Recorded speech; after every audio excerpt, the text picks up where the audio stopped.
Today we're going for a drive in Edmond and Oklahoma City down Route 66 during Snowmageddon 2026.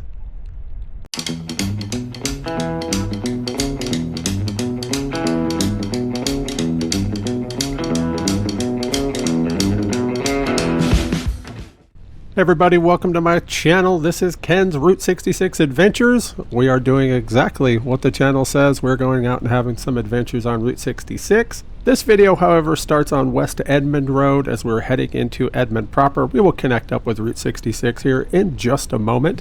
But before that, I wanted to show you this right off to the right here. You can see it barely through the snow over there. That is the Rodkey's Flour Mill. This mill dates back to 1901, making it one of the oldest surviving industrial buildings in Edmond, Oklahoma. Long before Route 66 existed, this mill was already producing flour that was being shipped by rail all across the region. When Route 66 came through Edmond in 1926, Rodkey's Flour Mill suddenly found itself sitting along one of the most important highways in America. That meant that trucks could now move flour not just by train, but by road, connecting Edmond's local industry directly to the mother road.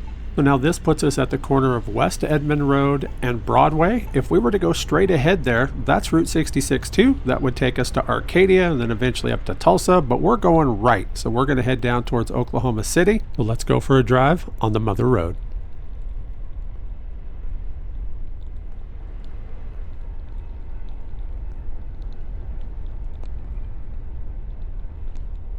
Today we're driving one of the classic stretches of Route 66 here in Edmond, Oklahoma. Now this might not be the longest stretch of the mother road, but it is one of the most historic and honestly one of the most underrated. Now full disclosure, this is my hometown. I live right here in Edmond, Oklahoma, and a lot of people drive through Edmond every day and don't even realize that they're rolling along America's Main Street.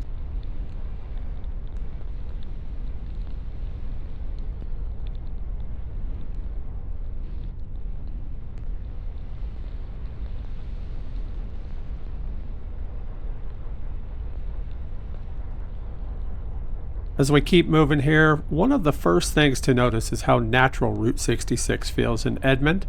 There are no giant tourist trap vibes here. This road was meant to be used, and it still is. Route 66 officially came through Edmond in 1926, but this corridor was important long before that. Edmond itself dates back to 1887, founded as a railroad town along with the Atchison, Topeka, and Santa Fe Railway. That railroad is the reason Edmond exists at all, and later, it's the reason why Route 66 followed this exact path. As we drive down this section of Route 66 here in Edmond, you're about ready to see one of the most unexpected and beloved roadside landmarks on this stretch of the mother road, the Blue Hippo. That's it right there on our right, and at first glance, it seems totally random, but that's exactly why it fits Route 66 so perfectly. The bright blue hippo dates back to the early 1960s and was originally part of a water feature, likely connected to a pool or aquatic attraction. At one point, water actually sprayed from its box the hippo was holding. Over the years, the hippo was moved, repaired, and eventually restored and repainted bright blue, becoming impossible to miss. Locals affectionately nicknamed him Happy, and the name stuck. The blue hippo has become a part of Edmond's local lore. For years, high schoolers pranked involved secretly moving it around towns, sometimes placing it on a roof, which only added to its legend. Today, the Blue Hippo stands proudly along historic Route 66, serving as a favorite photo stop for travelers, classic car clubs, as well as road trippers from all over the world.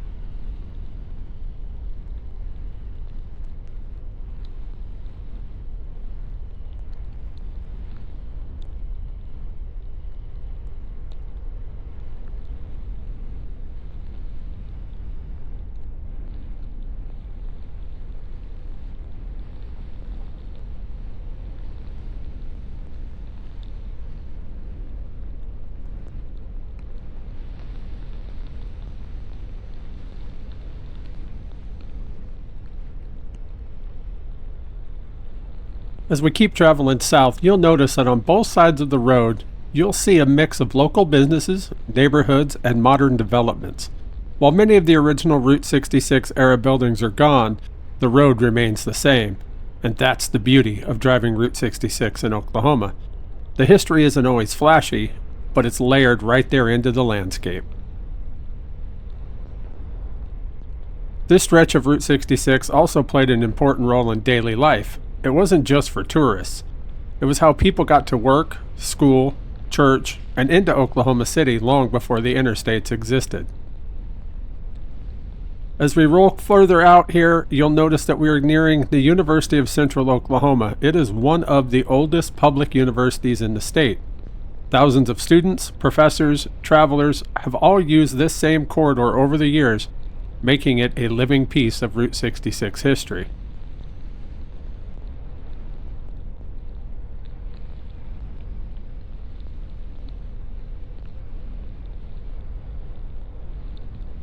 One of the things I really enjoy about Edmond's portion of Route 66 is how calm it feels. There's no neon overload or giant roadside attractions, just a smooth, steady drive that gives you time to imagine what it would have been like to travel here back in the 1930s, the 40s, and the 50s. Back then, this stretch would have felt like the gateway between a small town and a much larger city to the south. You can still feel that transition today as Edmond slowly blends into the Oklahoma City metro.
And coming up ahead here, we're approaching Kelly Avenue, one of Edmond's major north-south roads and a key entry point along Route 66.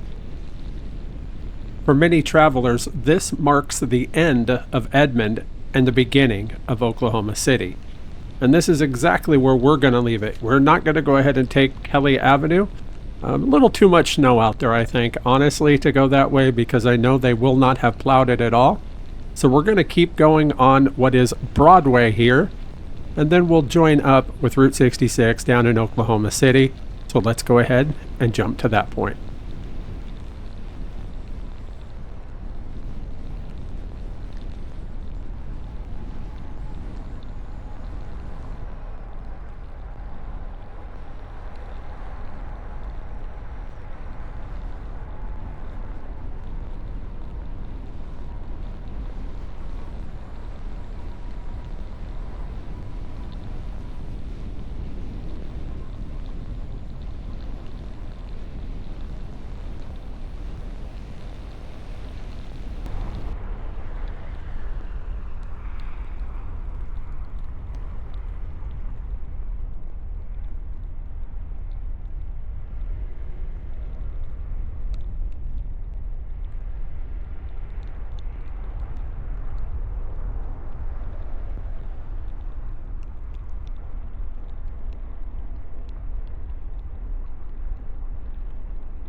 So now that we've taken our exit, we are headed towards Northwest 23rd Street, one of the most important and historic roads in Oklahoma City. For this stretch, it is Route 66. This road has carried travelers, commuters, soldiers, musicians, and even dreamers for nearly a century. As we come to the end of the on-ramp here, we take the right to head towards Oklahoma City proper. If we had cut back left, that would have taken us back to the state capitol building and then Lincoln Boulevard, which would have ran north. But we're headed west today. And when Route 66 was officially designated in 1926, this street right here, Northwest 23rd Street, became the main east-west road through Oklahoma City long before the interstates existed. As we settle into this drive, notice how wide the road is. That's not an accident. This was built to handle heavy traffic even back in the early automobile era. Families loaded up the Model Ts and the sedans and they headed west towards California, or back the other way, going east towards Chicago, passing right through here.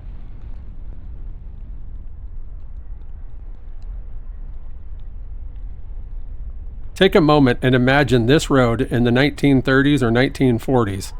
Gas stations on every corner, motor courts, diners, and neon signs lighting up the night. This was one of the busiest stretches of Route 66 in this entire state.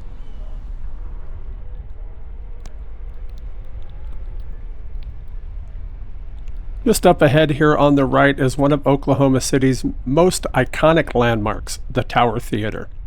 The Tower Theater opened in 1937, right in the heart of Route 66 Golden Age.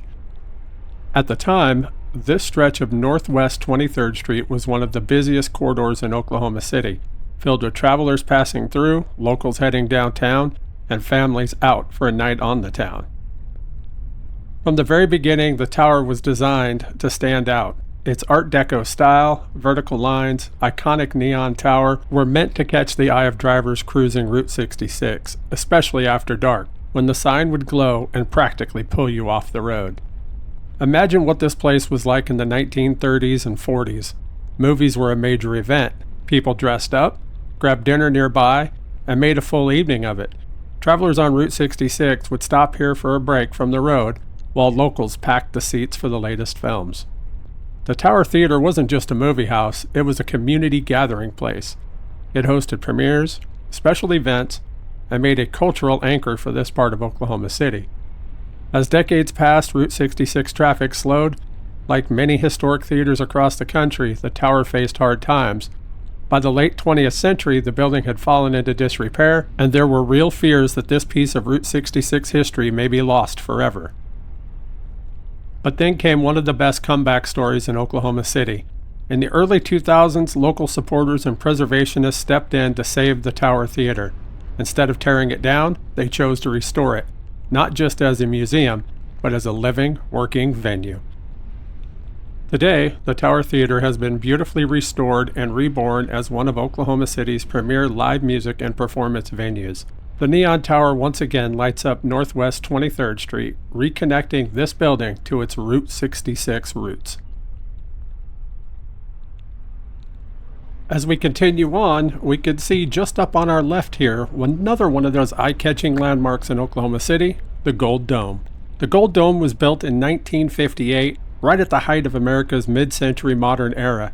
This was a time when optimism ruled, space travel captured imaginations, and architecture boldly looked toward the future, and the Gold Dome fits the era perfectly. Originally, this building was constructed as a bank. Its designers wanted something that would immediately grab attention, something modern, strong, and unforgettable. So instead of a traditional flat roof, they built this massive geodesic dome, covered in gold-colored panels that shimmer in the Oklahoma sun. As we approach this streetlight, that sign we just passed there tells us we need to take a right here on Clausen Boulevard to continue onto Route 66, and that leaves ahead of us another one of those eye-catching icons here in Oklahoma City, the Milk Bottle Building. This place may be small, but it's got big personality and a lot of history packed into it. The Milk Bottle Building sits along historic Route 66 on Clausen Boulevard, and it's impossible to miss. That giant milk bottle on the roof, well, that wasn't a part of the original building. It was added in the late 1950s as a way to grab attention from drivers cruising down America's Main Street, and oh boy, has it worked. The building itself dates back to the 1930s and originally served as a neighborhood grocery store. Back then, small roadside businesses like this were the backbone of Route 66, serving locals and travelers alike with everyday essentials. When the milk bottle was added, it turned a simple corner store into a roadside icon. The bottle itself is about 20 feet, and over the years it's worn different labels, including one that proudly read Milk Bottle Grocery. It's the perfect example of a classic roadside advertisement designed to be bold, playful, and unforgettable. Landmarks like this is what makes Route 66 so special. They remind us that the journey is just as important as the destination. If you're driving through OKC on the Mother Road, the Milk Bottle Building is a must-see. Quirky, historic, and 100% Route 66.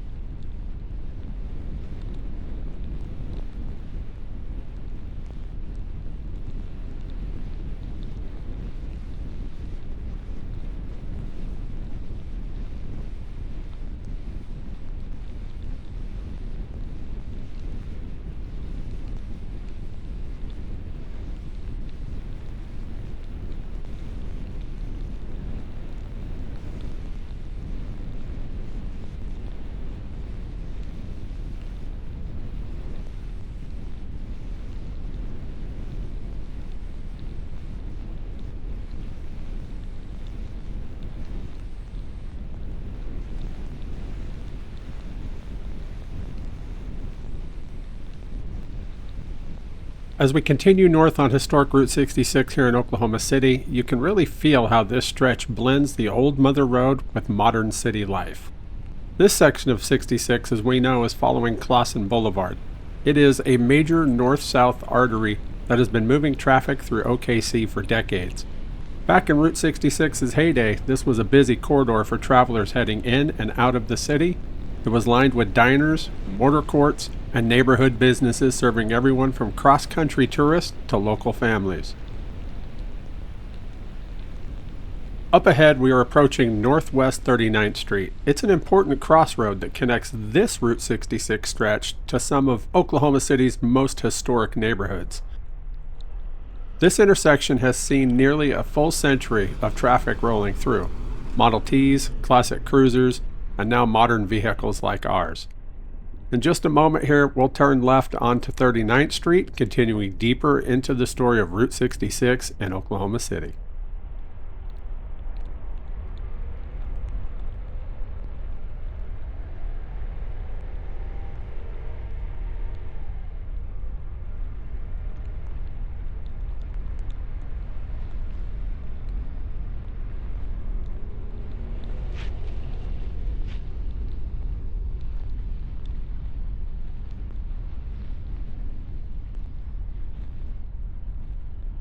We're cruising along Northwest 39th Street. It's one of Oklahoma City's most important stretches of historic Route 66. And this part of the Mother Road tells a very different story than the wide boulevards we just came from. Here, Route 66 tightens up and feels more personal. This road carried travelers straight through established neighborhoods, not around them. Families lived just blocks away from the constant hum of traffic, and roadside businesses depended on those passing cars for survival. One of the defining features of Route 66 here is how closely it connects everyday life.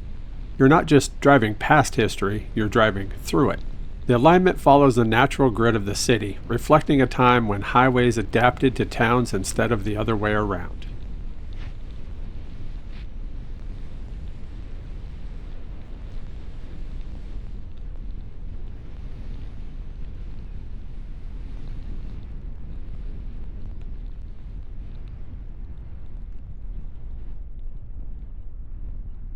As we approach the turn onto Pennsylvania Avenue, I want to point something out to you, and it's this sign that I'm slowing down to take a picture of right there as we pass it. I'll go ahead and put that on screen here. It gives you really good details on how to continue on to Route 66, and that sign is great because technically Route 66, the original alignment from 1926, would have went straight through that intersection. But when they put in the interstate, it kind of overlapped that, so you really can't stay true like you used to be able to on the 1926 alignment of Route 66. So that sign right there tells you what we need to do is take that right, go up here on Pennsylvania Avenue, and then jump onto the interstate here, which is also called Northwest 39th Expressway. See what they did with that? So that's exactly what we're going to do, and that'll keep us going just a little bit longer on what would have been Route 66, just up a little ways here to our left, before we'll take an exit and join it on a different alignment.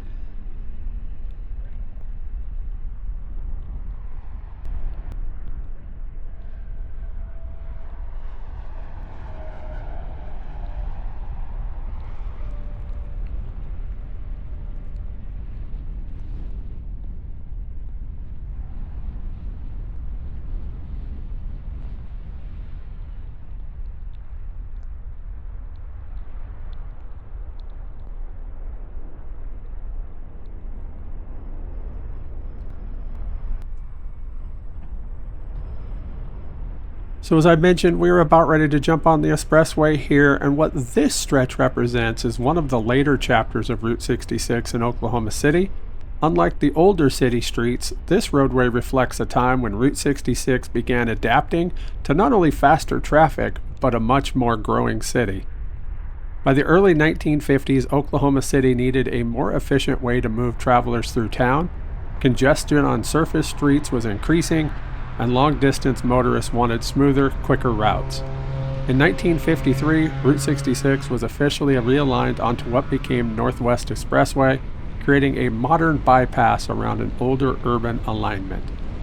This version of Route 66 was wider, straighter, and built for speed, a preview of what the interstate highway system would soon become. For many travelers, this was their first taste of limited access highway, even though Route 66 still carried its familiar shield.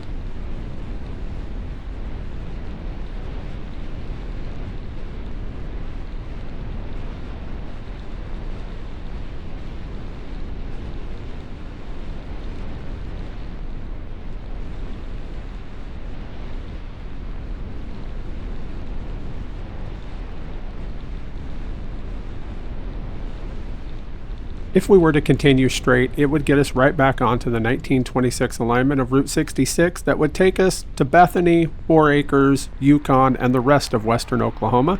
However, we're going to take the exit here onto May Avenue, which will then put us on the 1947 Beltline alignment of Route 66. We are, however, going to drive it north, so as if we were headed east, because if you were to drive it west, you would have already come down it and met up right about this point straight out ahead of us here. As you can see, that sign kind of points it off to our left. But here's another one as we take this corner here that lets us know we are on the 1947 alignment, which this was used as Route 66 from 1947 to 1953.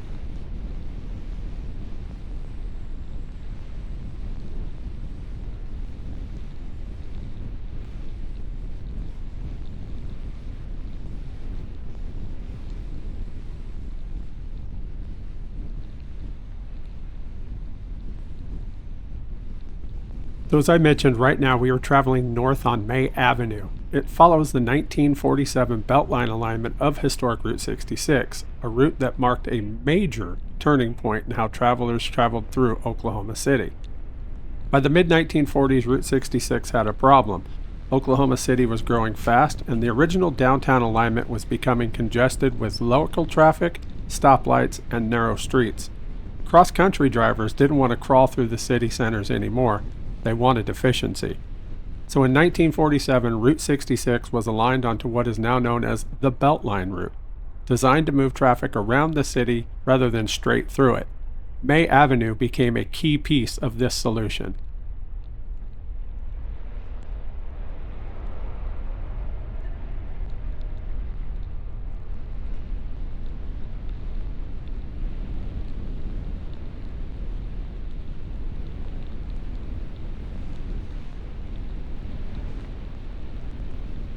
As we drive here today, it may feel like just another busy north-south street, but in the late 1940s and 1950s, this road carried travelers from all over the country, many of them seeing Oklahoma City for their first time.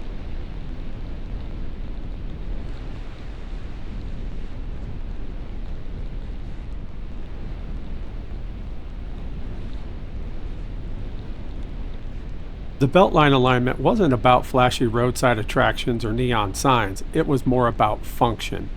This route allowed travelers to bypass downtown Oklahoma City while still staying close enough to access its services such as gas stations, motor courts, diners, and repair shops, but without congestion that most cities bring.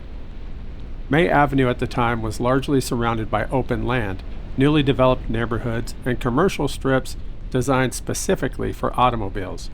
Everything along here existed for the flow of traffic. This was Route 66 evolving from town-to-town highway into something more modern.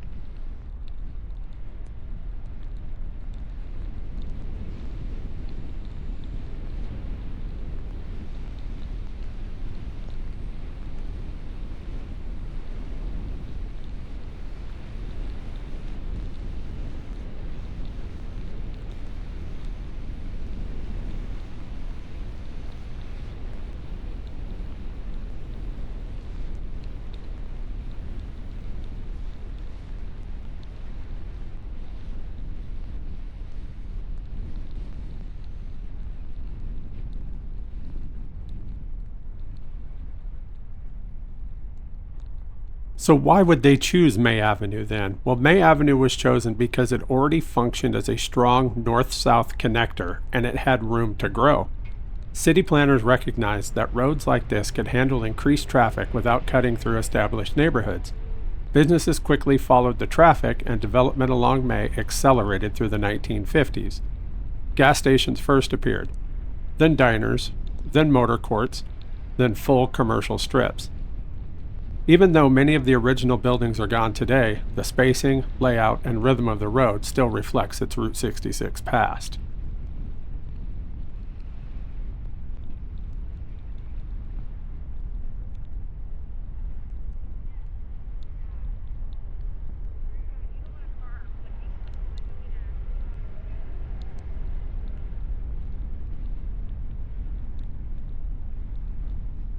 This part of Route 66 feels different from the postcard versions of the Mother Road, and that's important.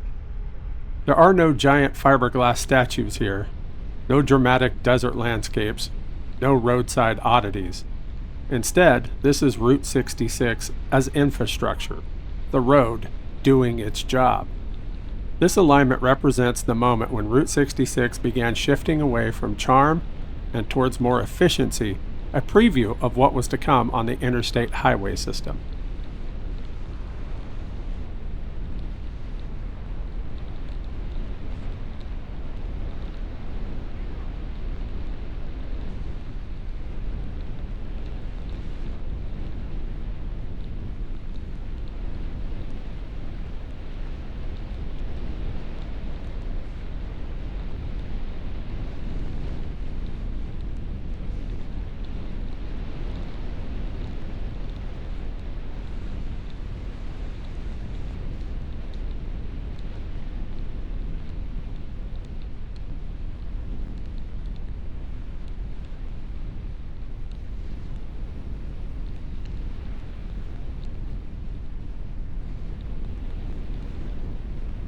As we continue north on May Avenue, we'll soon be approaching Britain Road, and this stretch marks an important moment in Route 66 story, one that gets overlooked because it doesn't look dramatic at first.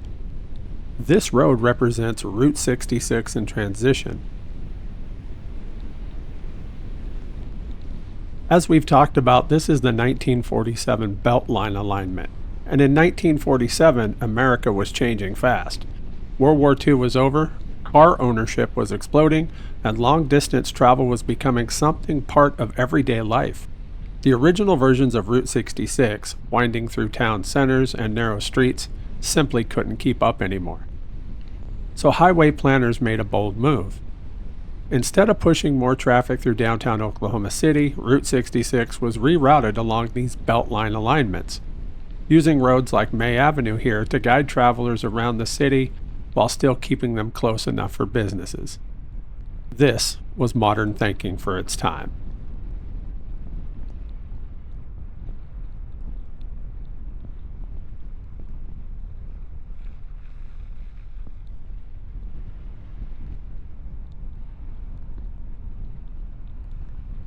As we get closer to Britain Avenue, notice how this area feels intentionally spread out. This wasn't accidental. The alignment was designed for movement, not for sightseeing. Fewer sharp turns, more predictable intersections, space to accelerate, slow down, and keep going. In the late 1940s, much of what surrounded this road was still undeveloped. Travelers driving here weren't passing through dense neighborhoods. They were skirting the edge of the city, watching Oklahoma City grow outward in real time. For many people, this stretch of May Avenue was Oklahoma City to them.